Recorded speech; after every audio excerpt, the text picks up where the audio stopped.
Hi friends, வாங்க mushroom biryani செய்யலாமா? அதுக்கு தேவையான பொருட்கள்லாம் சொல்றேன்.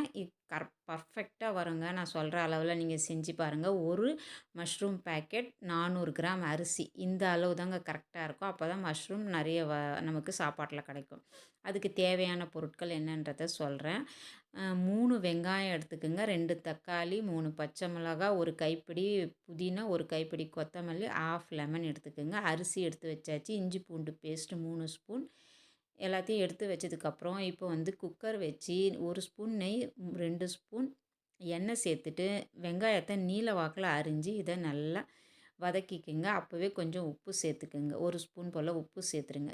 இப்போ வெங்காயம் சேர்த்ததுக்கப்புறமா தான் நம்ம வந்து அரிசிய ஊற வைக்கணும். இப்போ வெங்காயம் நல்லா வதங்கினதுக்கு அப்புறமா வந்து இஞ்சி பூண்டு பேஸ்ட்டு, தக்காளி எல்லாத்தையும் சேர்த்துக்குங்க. சேர்த்துட்டு இப்போ இன்னொரு ஸ்பூன் உப்ப வந்து தக்காளி சேர்க்கும்போது சேர்த்துட்டு, நல்லா குழைவா இந்த மாரி வெந்து வந்ததுக்கப்புறமா மிளகாத்தூள் 1/2 ஸ்பூன், கரம் மசாலா ஒரு 1/4 ஸ்பூன் சேர்த்துக்குங்க.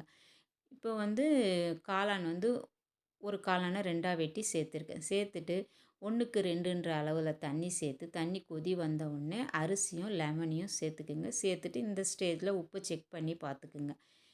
செக் பண்ணி பார்த்துட்டு இப்போ வந்து ப்ரெஷர் போட்டுடலாம். 5 நிமிஷம் மீடியம் ஃப்ளேம், 5 நிமிஷம் சிம்மில வச்சோன்னா, நம்மளுடைய பர்ஃபெக்ட்டான காளான் பிரியாணி சூப்பரா ரெடி ஆயிடும். நீங்க நாளைக்கு கண்டிப்பா ட்ரை பண்ணி பாருங்க. உங்களுக்கு இந்த வீடியோ புடிச்சிருந்துச்சுன்னா, சப்ஸ்கிரைப் பண்ணுங்க.